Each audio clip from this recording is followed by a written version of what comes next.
এপারের পুজোয় ওপারের উপহার। পুজোর আগে রাজ্যে বাংলাদেশের ইলিশ 1200 মেট্রিক টন ইলিশ রপ্তানির অনুমতি। আর রপ্তানিতে অনুমতি ইউনিট সরকারের। কেজি প্রতি পদ্মার ইলিশের দাম বাড়ায় চিন্তায় দাম বাড়ায় রাজ্যের মৎস্য ব্যবসায়ীদের।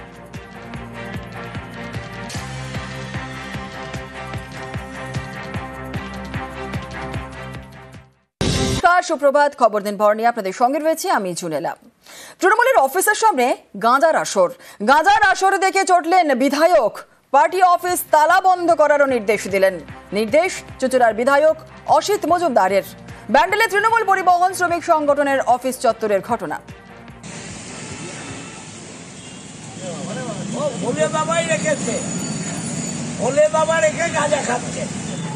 আমি পার্টি অফিস ছেলে এনে ভেঙে দেবো। পার্টি অফিস বন্ধ করে দাও। তোমার জন্য আমি ভোট পাবো না। তোমার অকর্মের জন্য লোকে বলবে তৃণমূল এই করে।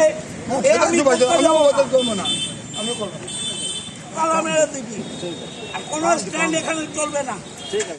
এই বিষয় নিয়ে কথা বলবো, আমাদের সঙ্গে রয়েছেন আমাদের প্রতিনিধি সোমনাথ ঘোষ। সোমনাথ, প্রথমেই জানতে চাইবো যে এই গাঁজার আসর কতদিন ধরে চলছিল এই এলাকায়? দেখো, বিধায়ক যখনই এলাকায় যায়, এলাকায় গেছিল, ব্যান্ডেল অঞ্চলে গেছিল যে আমার পাড়া আমার সমাধান, সেই প্রকল্পের জন্য, সেই বিষয়ের জন্য দীর্ঘদিন ধরে একটা নিকাশির সমস্যা ছিল। সেই সমস্যার জন্য সেই আবাসনের ওখানে যায়। যখনই বিধায়ক ওখানে যায়, দিয়ে বিধায়কের নাকে গন্ধ আসে যে সেখানে গাঁজা খাওয়া হচ্ছিল। যখনই সে কিছু পার্টি অফিসের সামনে কিছু যুবককে দেখতে পায়, যখনই বলে কে গাঁজা খাচ্ছে, যখনই জিজ্ঞাসা করে, তখনই কিছু যুবক ওখানে পালায় এবং এলাকায় যে পার্টি অফিসের পাশাপাশি এবং পার্টি অফিসে যারা ছিল তাদেরকে ডাকে যে কতদিন ধরে গাঁজা খাওয়া হচ্ছে। তখন এলাকার যারা লোকজন ছিল বা ব্যবসায়ীরা যারা ছিল তারা বলে প্রায় 5 বছর ধরে এরকম গাঁজা খাওয়া চলছে এখানে। আমরা বারবার ধরে জানিয়েছি, পুলিশকে জানিয়েছি এবং অন্যান্যকেও জানিয়েছি। যারা বাইরে থেকে যারা চালকরা আছে, গাড়ি চালকরা আছে, তারা এখানে বসে গাঁজা খায়। বারবার ধরে তাদেরকে বারণ করাতেও তারা কোনো রকম শোনেনি। বিধায়ক সেই কথাটা শুনেই চটে যায় যে এই পার্টি অফিসটা কোনো গাঁজা খাওয়ার ঠিক নয় বা গাঁজা বিক্রি করার এই নয়।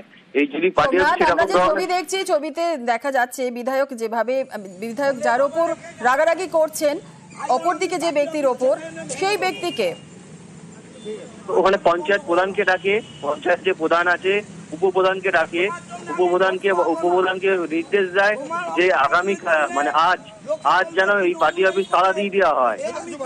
এই নির্দেশও দেয় যেখানে পার্টি অফিস যে দলের নিজের নামে যে পার্টি অফিস, যে তৃণমূলেরই পার্টি অফিস, সেখানেই তিনি বলেন যে এরকম যদি অন্যায় কাজ হয় সেই পার্টি অফিস তালা দিয়ে দেওয়া হোক। বেশ, একেবারে ধন্যবাদ।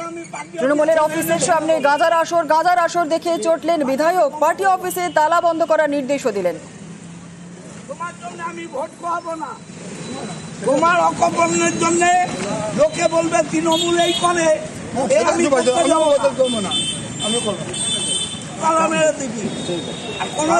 তিনজন সিগারেটের মতো খাচ্ছে, বেপরোয়া গাঁজার বন্ধ।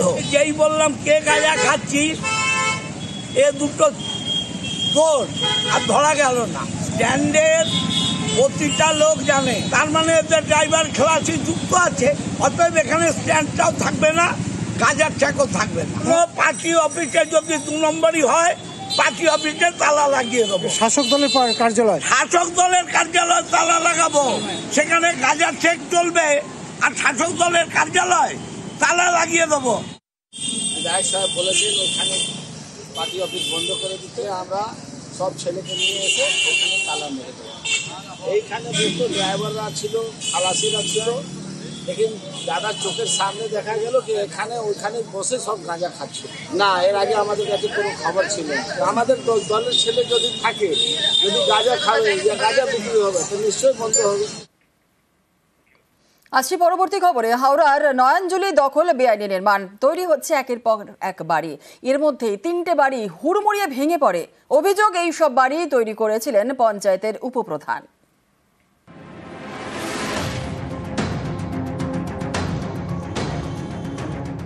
নয়নজুলির উপর ভেঙে পড়েছে বাড়ি, একটা নয়, পরপর 3টে। এ ছবি হাওড়ার ডোমজুড়ের উত্তর ছাপরদাহ গ্রাম পঞ্চায়েত। এখান দিয়ে গিয়েছে নয়াঞ্জলি, এলাকার জল নিকাশির বড় ভরসা। সেই নয়াঞ্জলি জায়গায় জায়গায় দখল হয়ে গিয়েছে। কোথাও তৈরি হয়েছে বাড়ি, কোথাও তৈরি হয়েছে দোকান। এই উত্তর ঝাপরদাহ গ্রাম পঞ্চায়েতের উপপ্রধান সুভাষ পাত্র অভিযোগ, তিনিও নয়াঞ্জলির একাংশ দখল করে রেখেছেন, তারপর তৈরি করেছেন বাড়ি। সবই দোতলা তৈরির প্ল্যান, যাতে ভাড়া দেওয়া যায়। এরই মাঝে রবিবার বিপত্তি, নয়াঞ্জলির উপর 3টি নির্মীয়মান বাড়ি হুড়মুড়িয়ে ভেঙে পড়ে। এতে তৈরি হয় আতঙ্ক। স্থানীয়দের দাবি, কয়েকদিনের বৃষ্টিতে নয়াঞ্জলি এবং তার আশপাশের এলাকার মাটি নরম হয়ে গিয়েছে, তার জেরেই বাড়ি ভেঙে পড়ে। এই রাস্তাটা আমাদের সব মানুষের খুবই প্রিয় রাস্তা, ওই রাস্তাটাই মেন রাস্তা। ওই জায়গাটা আজকে যেভাবে নয়াঞ্জলিগুলো বুঝিয়ে যেভাবে নির্মাণ করেছে, আজকে যদি ওখানে কোনো মানুষ সেই সময়টা যদি যাওয়া আসা করতে, মনে হয় আগে প্রাণহারি হয়ে যেত। এই জায়গাটায় আমরা চাইছি প্রশাসন এটা নজর রাখা দরকার।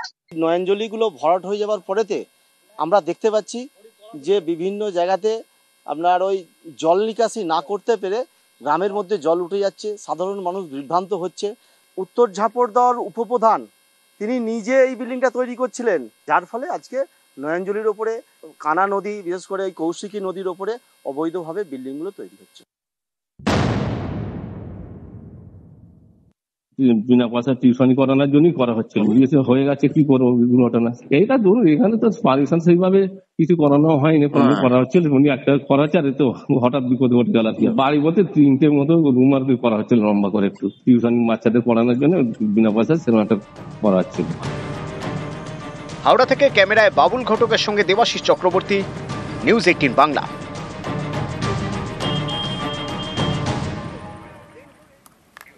রাস্তা চওড়া করতে স্কুলে বুলডোজার। আলিপুরদুয়ারের সরকারি প্রাইমারি স্কুল ভেঙে গুড়িয়ে দিল জাতীয় সড়ক কর্তৃপক্ষ।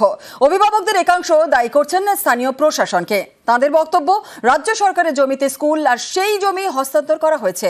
স্কুলের কথা জাতীয় সড়ক কর্তৃপক্ষকে প্রশাসন ঠিকমতো জানালে এভাবে স্কুলটি ভাঙা পড়তো না বলেই অভিভাবকদের দাবি।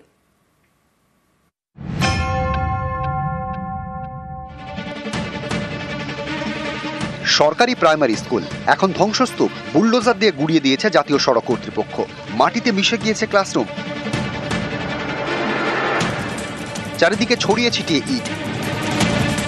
স্কুলের দুটো ঘর কোনো রকমে দাঁড়িয়ে আছে।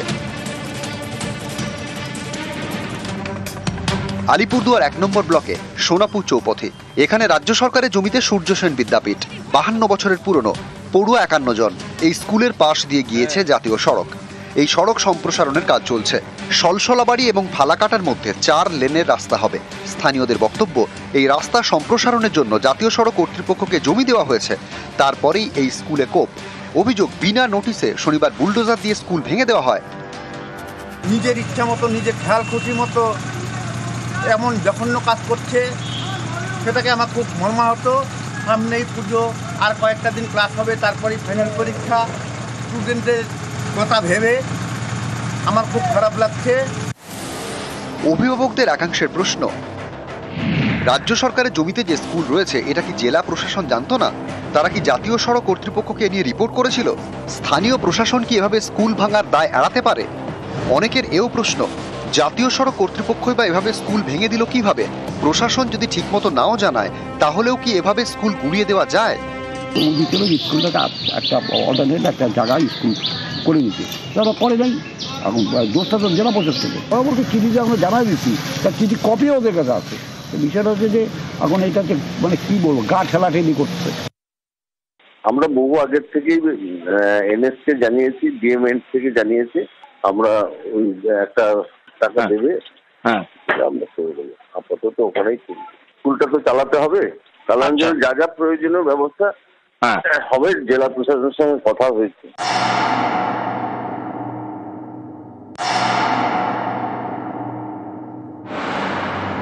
শনিবার স্কুল ভাঙার খবর দেখায় নিউজ 18 বাংলা।